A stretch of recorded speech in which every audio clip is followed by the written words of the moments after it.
December 17, 1941, mid-Atlantic. The convoy struggles through 12-foot swells as darkness falls. Commander Frederick John Walker stands on the bridge of HMS Stork, his binoculars scanning the horizon. Behind him, 32 merchant ships, laden with desperately needed supplies, steam toward Britain in neat columns. Around them, his makeshift escort of 2 sloops and 7 corvettes zigzags through the formation, their ASDIC pinging into the depths. What Walker doesn't know is that 8 German U-boats are converging on his position at this very moment. The statistics are brutal. In the 6 months before this convoy, German submarines have sent 224 Allied merchant ships to the bottom, 1.4 million tons of shipping obliterated. That's 1 ship sunk every 13 hours. The U-boat Wolfpacks are winning the Battle of the Atlantic, and everyone knows it. Walker's convoy, designated HG76, faces the deadliest submarine formation yet assembled. U-boat commanders Baumann, Haida, Engelbert, and the legendary ace Engelbert Endrass, credited with sinking 118,528 tons of Allied shipping, have formed a picket line across the convoy's route. Their orders are simple: annihilate every ship. The Admiralty's projections are grim. Based on recent convoy losses, HG76 should lose between 8 and 15 merchant vessels. Some staff officers privately predict total destruction. The convoy simply doesn't have enough escorts. Standard doctrine calls for 1 escort per merchant ship. Walker has 9 escorts protecting 32 ships. At 18:17 hours, the lookout's voice crackles over the intercom. Torpedo track, port bow. The first U-boat has struck. What happens over the next 6 days will either validate every Admiralty fear about inadequate convoy defense or revolutionize submarine warfare forever. The outcome hinges entirely on the tactics of one man, a commander who shouldn't even be at sea.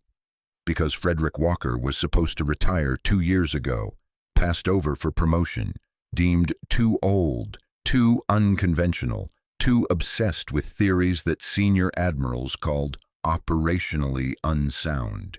His anti-submarine manual had been rejected by the naval staff as impractical for wartime conditions.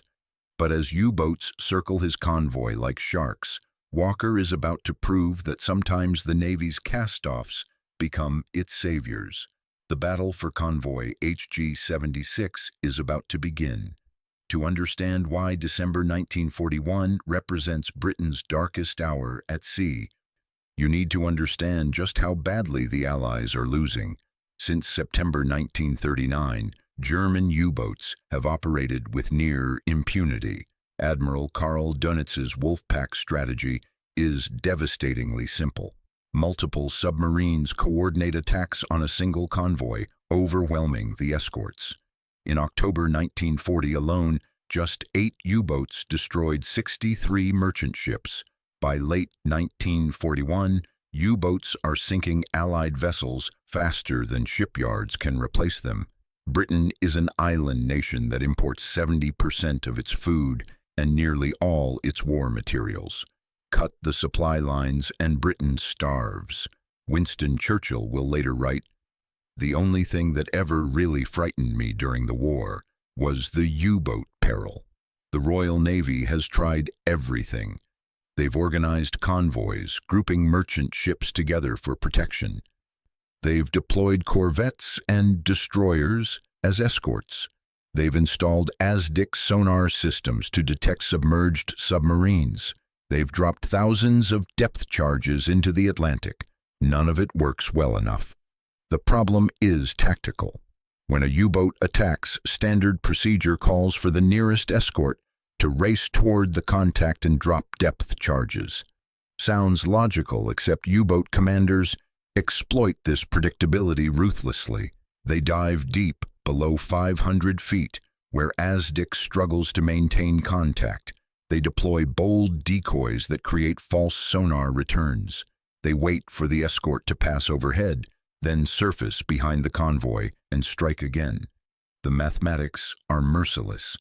A U-boat can dive to 600 feet and remain there for hours.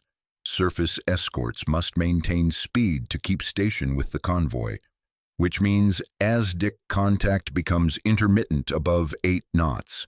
By the time an escort slows to reacquire the target, the submarine has slipped away. The depth charge technology itself presents problems. Standard depth charges sink at roughly 11 feet per second. If you drop them from a moving ship, they land hundreds of yards behind where you think the submarine is. And if you guess the wrong depth setting, 100 feet instead of 300, the explosion is useless. The Admiralty's best tactical minds have studied this problem exhaustively. Their conclusion: you need overwhelming numerical superiority, 1 escort per merchant ship minimum, preferably 2. Anything less invites catastrophic losses. This consensus view has one major flaw: Britain doesn't have enough escorts. American destroyers won't arrive in significant numbers until mid-1942. Canadian corvettes are still being built. The Royal Navy is stretched impossibly thin, fighting in the Mediterranean, guarding home waters, and protecting Atlantic convoys simultaneously. So convoys sail undermanned, and U-boats feast. Expert opinion in December 1941 is unanimous. Convoys with inadequate escorts should take evasive routes, pray for air cover, and accept losses as inevitable. Direct engagement with multiple submarines simultaneously is considered suicidal. The corvettes and sloops lack the speed to chase down surfaced U-boats, lack the endurance to pursue sustained hunts, and lack the weapons to kill deep-diving submarines reliably. Several experimental tactics have failed spectacularly. The Raspberry technique, multiple escorts dropping coordinated patterns, sounds good on paper, but requires levels of timing precision impossible to achieve in rough seas. Hunter-killer groups that leave convoys to pursue submarines usually lose ASDIC contact within minutes. The situation is so dire that some officers advocate abandoning the convoy system entirely, arguing that dispersed ships present fewer concentrated targets. This ignores the grim reality that U-boats sink independent merchants at 3 times the rate of convoyed vessels.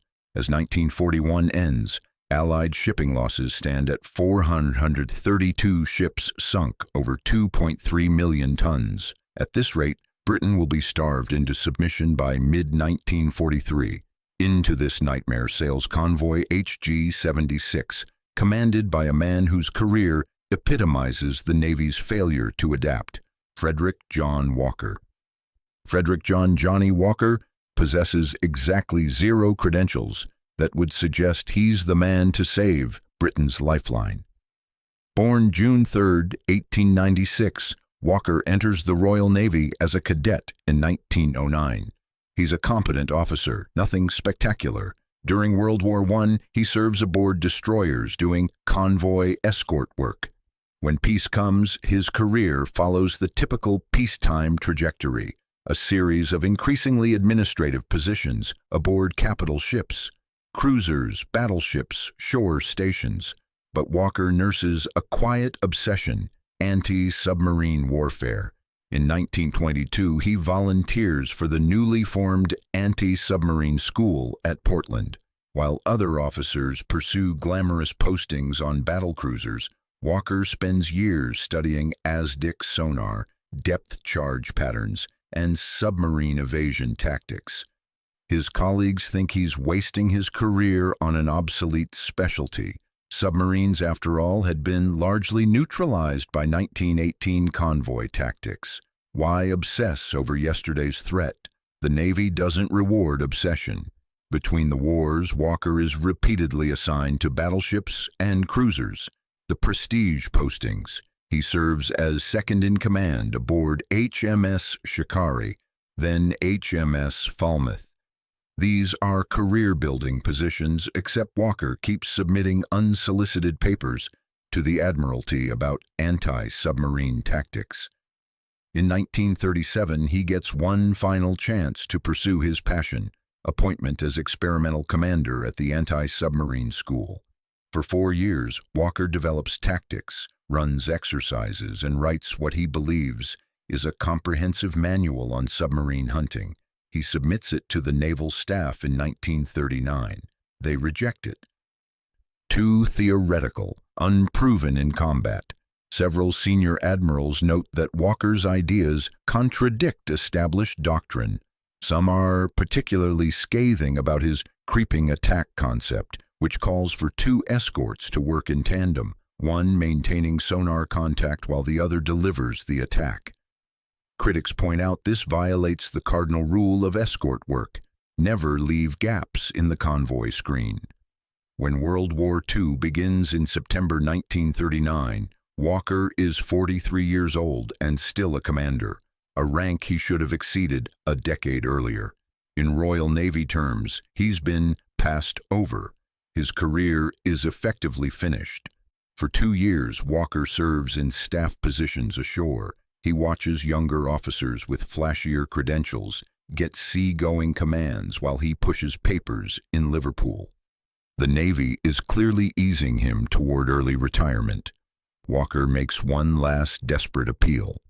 In March 1941, he travels personally to the Admiralty and argues his case. He doesn't have connections or political allies. He has only an encyclopedic knowledge of anti-submarine warfare and a burning conviction that current tactics are getting merchant sailors killed needlessly. Someone, accounts vary on who, takes pity on him. In October 1941, Walker receives command of HMS Stork, a 1 new 100-ton Bittern-class sloop, and the 36th Escort Group. It's not a prestigious command. Sloops are small, slow, and lightly armed, relegated to convoy escort duty, the Navy's least glamorous job. Walker is ecstatic. After 22 years obsessing over submarine warfare, he finally has a chance to test his theories in combat. He has exactly 2 months to get it right before Convoy HG76 sails. Walker's first act as commander of the 36th Escort Group shocks his officers. He calls a meeting at Gladstone Dock, Liverpool, assembling the captains of his 2 sloops and 7 corvettes. Instead of the standard briefing on station keeping and signal protocols, Walker produces a document he calls Escort Group Operational Instructions. It's unlike any tactical manual in the Royal Navy. Standard doctrine assigns each escort a fixed position in the convoy screen. Walker's instructions abolish fixed positions entirely. Instead, his ships will operate as a coordinated hunting pack. When ASDIC detects a submarine, multiple escorts will converge on the contact while others cover their positions. It requires constant communication, split-second coordination, and trust that borders on telepathy. Lieutenant Commander Godfrey Brewer, captain of HMS Deptford, reads the document with growing alarm. "Sir," he says carefully, "this requires ships to leave their assigned stations. If a U-boat exploits the gap—" "There won't be gaps," Walker interrupts, "because we're not defending positions. We're hunting submarines." The captains exchange glances. This contradicts 20 years of Royal Navy convoy doctrine. Walker's most controversial tactic is his creeping attack. In conventional anti-submarine work, a single escort detects a submarine, races toward it, and drops depth charges while moving at high speed. The problem, maintaining ASDIC contact at attack speed is nearly impossible, so you're essentially dropping explosives on an educated guess. Walker's solution: 2 ships work in tandem. The directing ship, usually Stork under Walker's command, maintains slow, precise ASDIC contact with the submerged U-boat.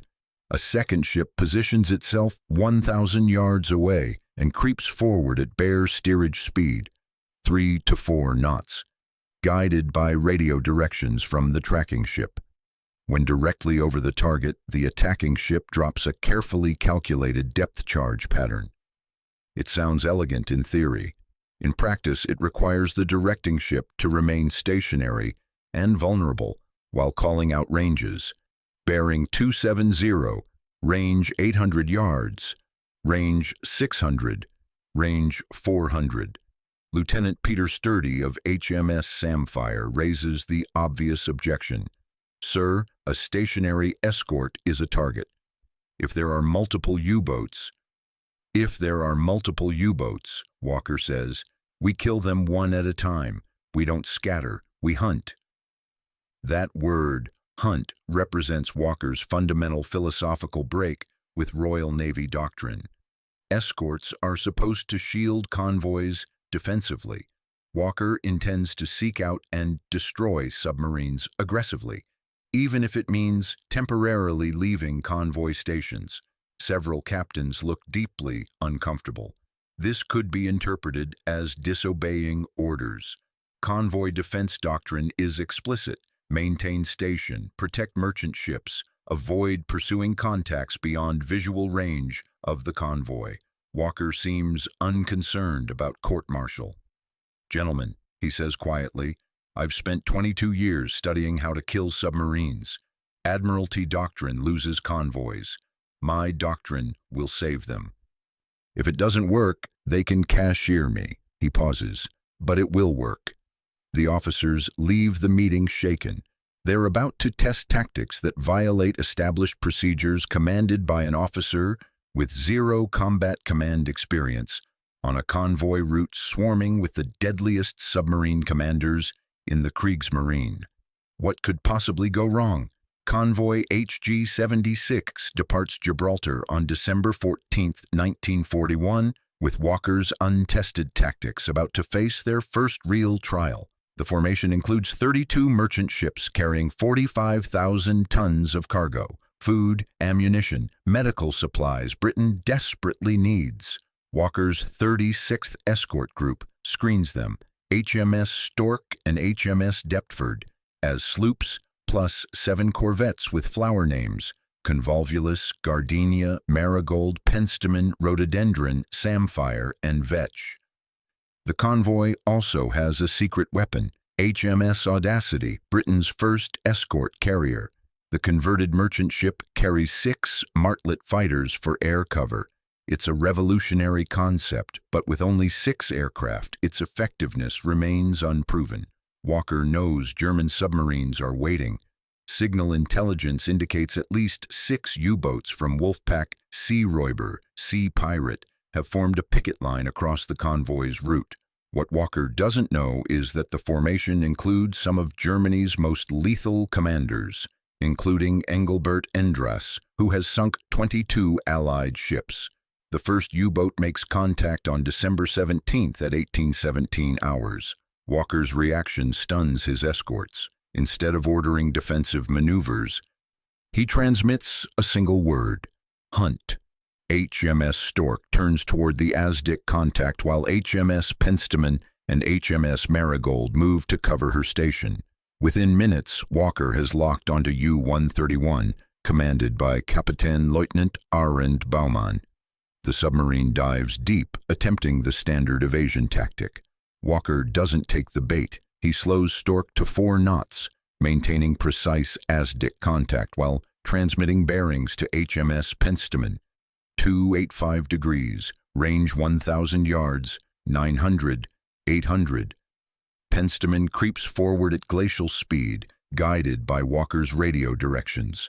At 400 yards, Walker transmits fire. Penstemon drops a carefully calculated pattern of depth charges set for 500 feet, far deeper than standard settings. The sea erupts. Oil and debris surface.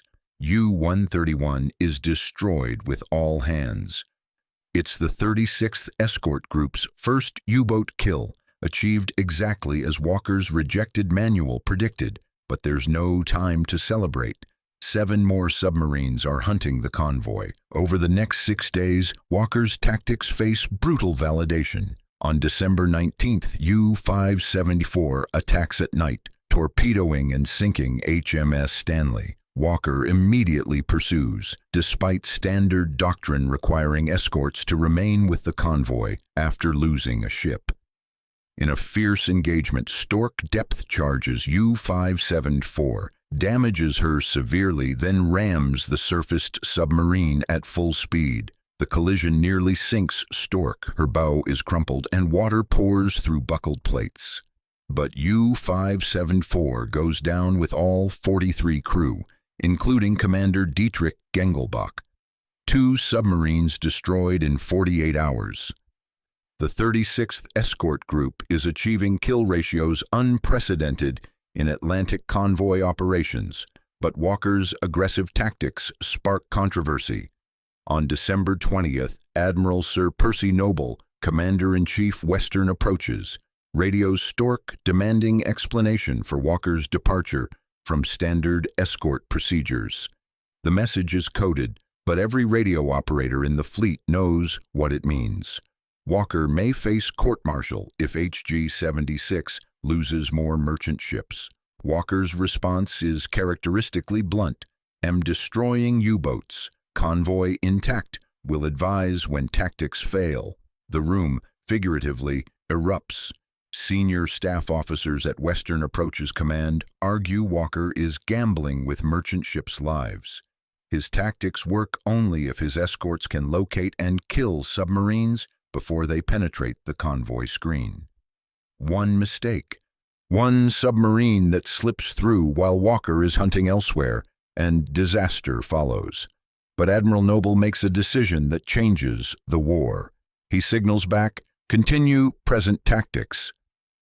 It's an extraordinary moment. A theater commander, under intense pressure to reduce convoy losses, backs a Maverick officer using untested tactics that violate established doctrine. Noble will later write, "Walker's methods were unorthodox. They were also effective. I would rather lose sleep over irregular procedures than lose convoys to submarines." The endorsement arrives just as Convoy HG76 faces its worst crisis. On December 21st, Engelbert Endrass in U-567 torpedoes and sinks HMS Audacity, the escort carrier. Without air cover, the convoy is desperately vulnerable. If you're gripping your seat learning how one officer's forbidden tactics hunted Nazi submarines, smash that subscribe button. We've got more untold military history that'll blow your mind. Ring the bell so you never miss how Mavericks changed warfare forever. Walker has 72 hours to reach British air cover, 800 nautical miles with 5 German submarines, still stalking his convoy. The math doesn't look good. December 21st, 22:30 hours. U-567 has just sent HMS Audacity to the bottom. Engelbert Endrass surfaces briefly to report his kill to U-boat command, then dives to reload torpedoes. He doesn't know Walker has already triangulated his position. HMS Deptford and HMS Samphire, operating in tandem exactly as Walker's tactics prescribe, converge on the contact. For 6 hours, they prosecute a textbook creeping attack.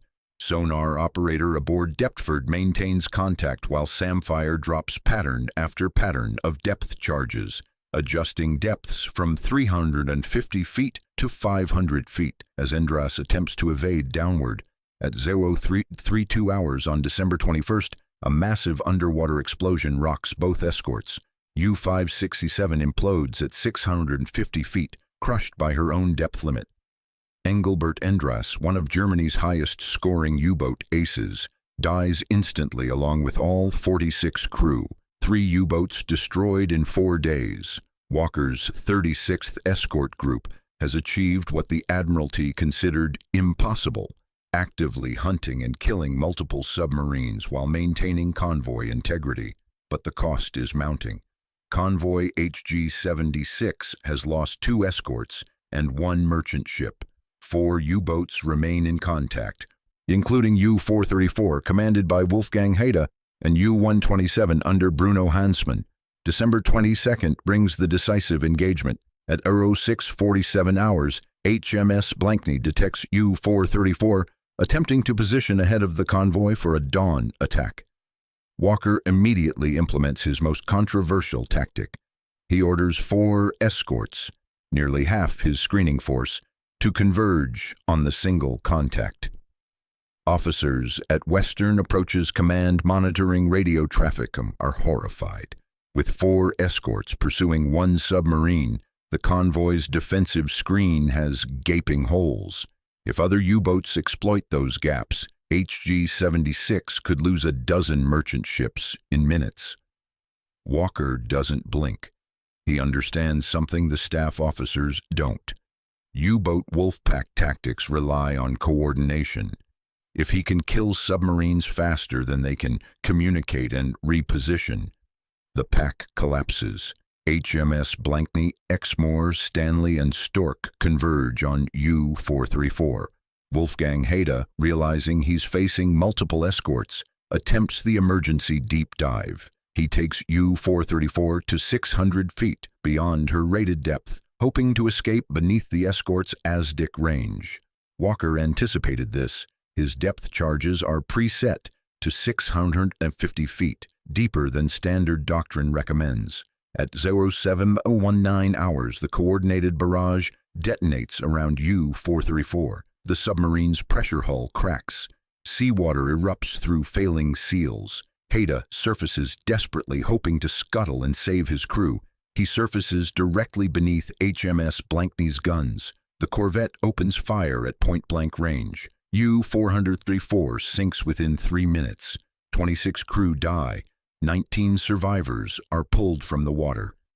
It's during interrogation of U-434's survivors that Walker learns the true scale of what he's achieved. The German sailors are in shock. They describe their Wolfpack's confidence evaporating as submarine after submarine disappeared. Kriegsmarine doctrine assumes each U-boat must be hunted individually, allowing others to continue attacking. Walker's tactics destroyed that assumption. A captured engineer from U-434 tells interrogators, "They kept coming. Every time we thought the escorts would return to the convoy, they hunted us. It was like fighting ghosts. We could not escape." The psychological impact proves as devastating as the tactical success.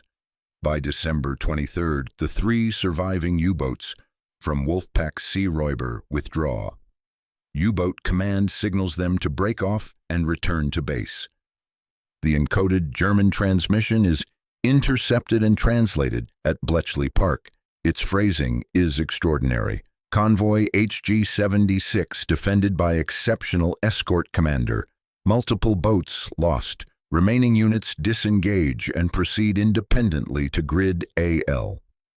A German admiral named a specific Allied commander as the reason for withdrawal. This almost never happens in U-boat communications. Convoy HG76 reaches Liverpool on December 27, 1941. Of 32 merchant ships that departed Gibraltar, 30 arrived safely. The loss rate, 6.25%. Compare that to previous months.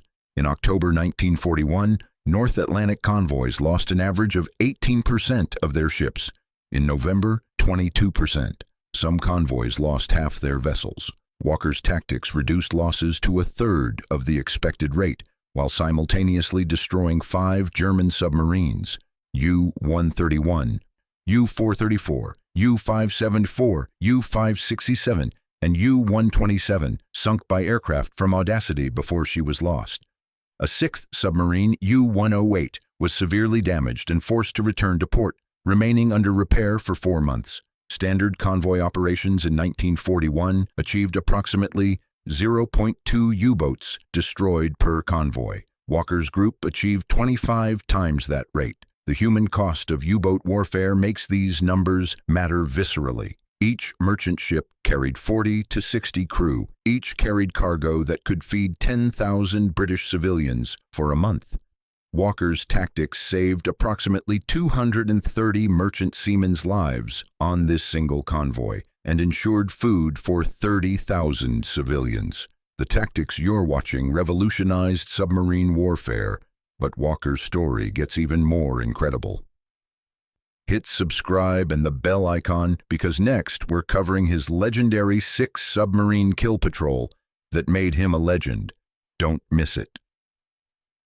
U-boat Command's reaction to Convoy HG76 appears in Karl Dönitz's war diary entry for December 28, 1941. The Grand Admiral writes, "The enemy is employing a new and highly effective convoy defense system.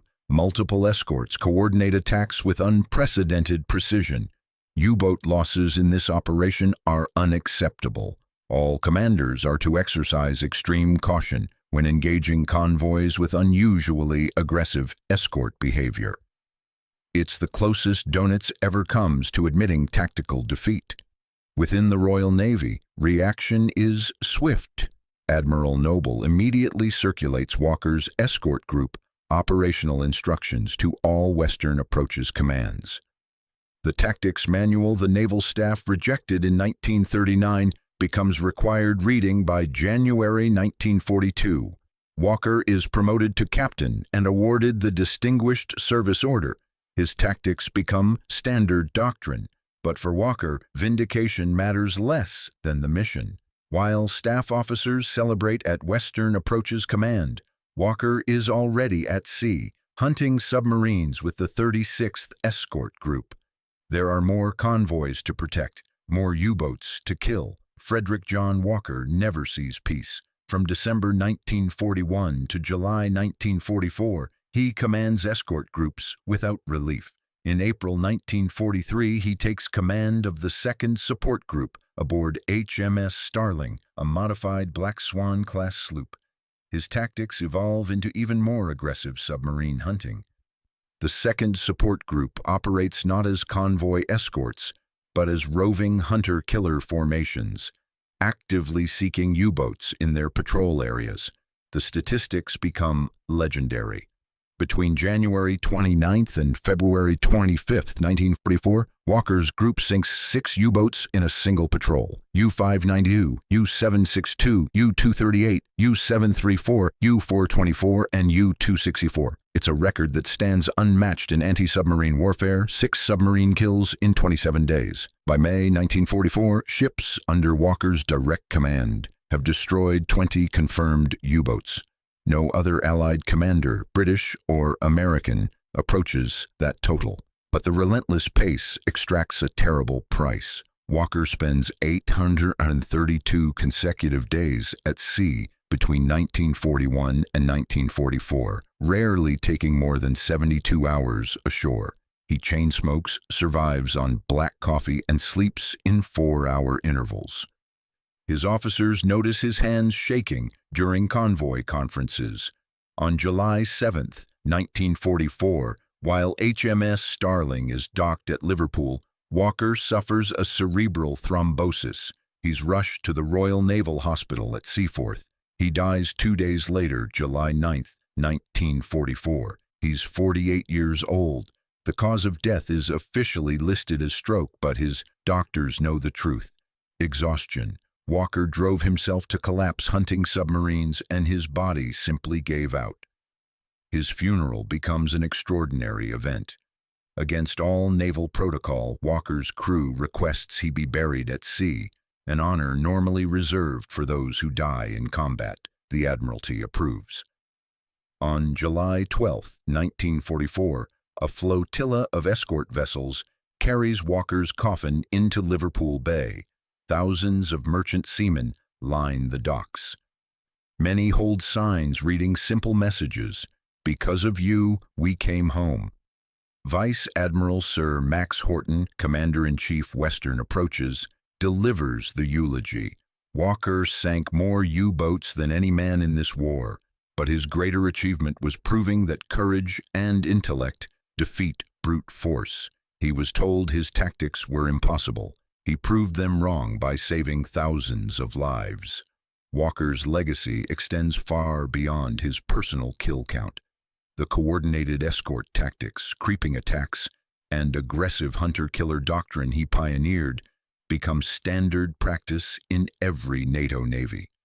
Modern anti-submarine warfare, with helicopters coordinating with surface ships, sharing sonar data in real time, directly descends from Walker's tandem ship tactics. The U.S. Navy's anti-submarine warfare school at Mayport, Florida, teaches Walker's principles to this day. Students study Convoy HG76 as the template for effective submarine hunting. Walker never sought publicity. He refused interviews, declined opportunities to write memoirs, and shunned ceremonial appearances. When reporters asked about his tactics, he invariably replied, "I just do my job." The merchant seamen are the real heroes. There's a statue of Captain Frederick John Walker at Liverpool's pierhead, overlooking the harbor where thousands of convoy sailors owed their lives to his tactics. The inscription reads simply, "He made the Atlantic safe." But perhaps the truest memorial comes from a letter written by an anonymous merchant seaman in 1945, discovered in Liverpool Maritime Museum archives. "We never met Commander Walker. We just knew that when his ships escorted us, we'd make it home. In the dark mid-Atlantic with U-boats hunting us, that knowledge was everything." Frederick Walker was told his ideas were impractical, his tactics impossible, his theories unsound. The establishment rejected him, passed him over, dismissed him as obsolete. But when Britain's survival hung by a thread, when merchant seamen were drowning in the Atlantic, when conventional wisdom offered only acceptance of losses, Walker proved that one person with unconventional answers and the courage to implement them can change history. The submarines that terrorized the Atlantic met their match not in overwhelming force, not in technological superiority, but in the mind of an officer the Navy almost discarded. Sometimes the greatest weapon isn't the one that makes the most noise. Sometimes it's the one that refuses to be silenced.